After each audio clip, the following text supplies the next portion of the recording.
Telugu Desam party అంటేనే పేద బడుగు బలహీన వర్గాల పార్టీ. తెలుగువారి ఆత్మగౌరవం నిలిపిన వ్యక్తి అన్నా ఎన్టీఆర్.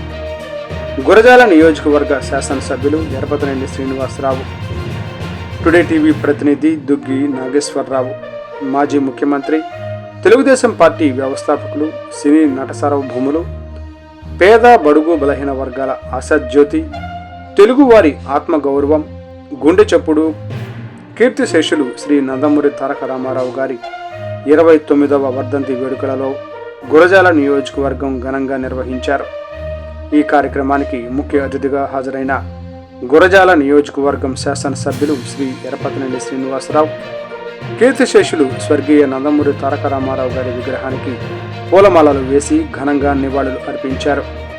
ఈ సందర్భంగా ఆయన మాట్లాడుతూ, ఎంతో మంది పేద బడుగు బలహీన వర్గాలకు రాజకీయ భిక్ష పెట్టిన నాయకులు, ఆంధ్రప్రదేశ్ రాష్ట్రానికి సంక్షేమ పథకాలు అందించిన మహానాడు, సమాజమే దేవాలయం, ప్రజలే దేవుళ్ళు అంటూ సూక్తిని పరిచయం చేసిన వ్యక్తి, స్థానిక సంస్థలలో బీసీలకు, మహిళలకు రిజర్వేషన్లు కల్పించిన మహనీయుడు అన్నా ఎన్టీఆర్ అని అన్నారు.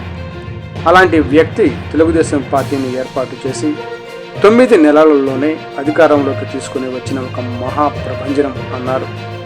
అలాంటి వ్యక్తిని మనం ఈరోజు స్మరించుకోవడం ఎంతో శుభదినం. ఎన్టీఆర్ ఆశయాల మేరకే నేటికి తెలుగుదేశం పార్టీ పనిచేస్తుందని, ఆశయాలే నేడు ఎన్డీఏ కూటమికి అధికారంలోకి రావడానికి కారణమని పేర్కొన్నారు.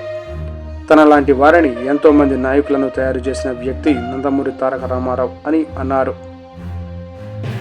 ఈ కార్యక్రమంలో పలువురు దేశం పార్టీ సీనియర్ నాయకులు, కార్యకర్తలు, అభిమానులు పాల్గొని ఘన నివాళులు అర్పించారు.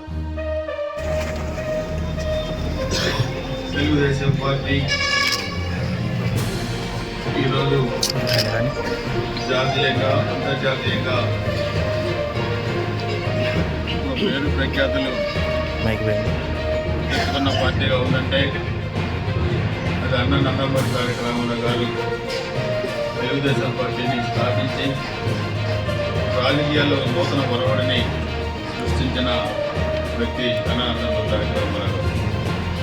ఆ రోజు సినిమా రంగంలో దారాలుగా వెలుగుతున్నా కానీ ఆ రోజు 35 సంవత్సరాలు అధికారంలో ఉన్న కాంగ్రెస్ పార్టీని ఊపిరి వేళతో బిగించి పార్టీ పెట్టిన 9 నెలల కాలంలోనే మరి ఆంధ్రప్రదేశ్ రాష్ట్రంలో అధికారంలోకి వచ్చి 1983 జనవరి 9న ఉమ్మడి ఆంధ్రప్రదేశ్ రాష్ట్ర ముఖ్యమంత్రిగా ప్రమాణ స్వీకారం చేశారు. రాజకీయాల్లో ఒక నూతన ఒరవడి. ఆ రోజు 2 రూపాయల కిలో బియ్యం కానీ, జనతా వస్త్రాలు కానీ, విద్యుత్ ఛార్జీల తగ్గింపు కానీ, అదేవిధంగా రిజర్వేషన్స్, స్థానిక సంస్థల ఎన్నికల్లో మహిళా రిజర్వేషన్స్ కానీ, బీసీ రిజర్వేషన్స్ కానీ, ఒక నూతన ఒరవడి, పేదవాడి ఆటలు తీర్చాలనే ఉద్దేశంతో అన్న నందమూరి తారక రామారావు గారు తెలుగుదేశం పార్టీని స్థాపించారు. ఈరోజు 42 సంవత్సరాల సుదీర్ఘ రాజకీయ ప్రయాణంలో తెలుగుదేశం పార్టీ ఎన్నో ఒడిదుడుకులు ఎదుర్కొన్నప్పటికీ అన్నగారి ఆశయాలతోని ఈ పార్టీ నిలదొక్కుని మన జరిగిన ఎన్నికల్లో మరి తెలుగుదేశం, జనసేన, భారతీయ జనతా పార్టీలు 3 కలిపి కూడా ఒక ప్రపంచనాన్ని సృష్టించిన సంగతి కూడా మనకు తెలుసు. ఈరోజు ఆంధ్రప్రదేశ్ రాజకీయాలు చూస్తే గత 1924 మధ్య జరిగిన ఒక అరాచకమైన పరిపాలనని మరి తీసివేసి ఈరోజు మరలా నూతన ఒరవడి చంద్రబాబు నాయుడు గారి నాయకత్వంలో ఆంధ్రప్రదేశ్ రాష్ట్రం ముందుకు వెళ్తూ ఉందంటే మరి ఎన్నో ఒక ఆర్థిక విధ్వంసకాలు చేసిన విధ్వంసాన్ని మరి పక్కగా తప్పించేదాన్ని ఒక ట్రాక్ పైన తీసుకొస్తూ ఉన్నారు చంద్రబాబు నాయుడు గారు. మనం ఈరోజు ఇంతమంది ఇక్కడ ఉన్నాం, అనేక కులాలు, మతాలు ఈ పార్టీలో ఉన్నాయి. ఎన్టీ రామారావు గారు చూస్తే యువకులు, చదువుకున్న యువకులకి ఎంతోమంది పేద వర్గాల్ని ఎమ్మెల్యేలుగా, మంత్రులుగా, ఎంపీలుగా, కేంద్ర మంత్రులుగా చేసిన వ్యక్తి అన్న నందమూరి తారక రామారావు గారు తెలుగుదేశం పార్టీ. ఈ పార్టీ అందరిది, ఎవరికో ఒకరికి సంబంధించింది కాదు. ఈరోజు నేనున్నాను రాజకీయాల్లో.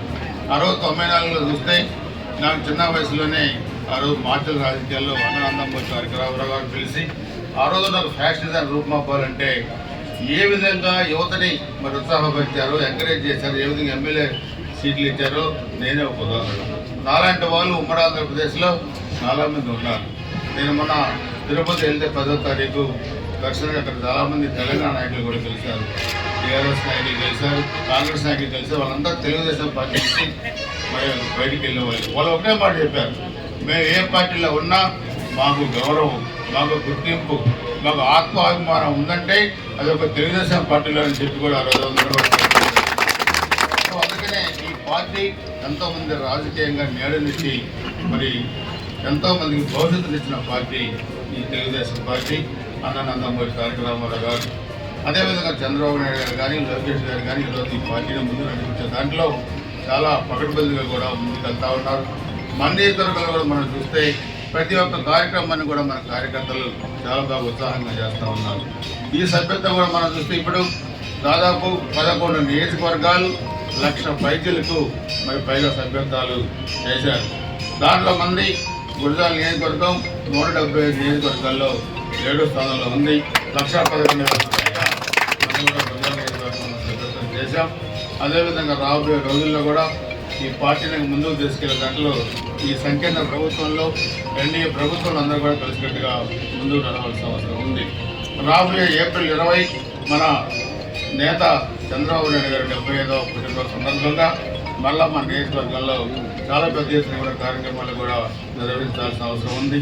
దాంట్లోనే నందమూరి తారక రామారావు గారి శతజయంతి ఉత్సవాలు కూడా దాంట్లో కూడా ప్లాన్ చేద్దాం. మళ్ళీ మనం ఫిబ్రవరిలో కూర్చొని ఆ ఏప్రిల్ 20 ఒక చరిత్రలో నిలబడే విధంగా ఇంకొక యువగలంగా ఇంకో ఆత్మగౌరవ యాత్రగా కలగలిసి రెండు కలిస్తే ఎలా ఉంటుందో అలా ఏప్రిల్ 20 మరి సువర్ణాక్షరాలతో లిఖింపబడే విధంగా మరి చరిత్రలో నిలిచిపోయే విధంగా మన అధినేత పుట్టినరోజు వేడుకలు జరపాలి. దానికి ఒక కమిటీ చేసుకొని మళ్ళీ ప్లాన్ చేసుకుందాం.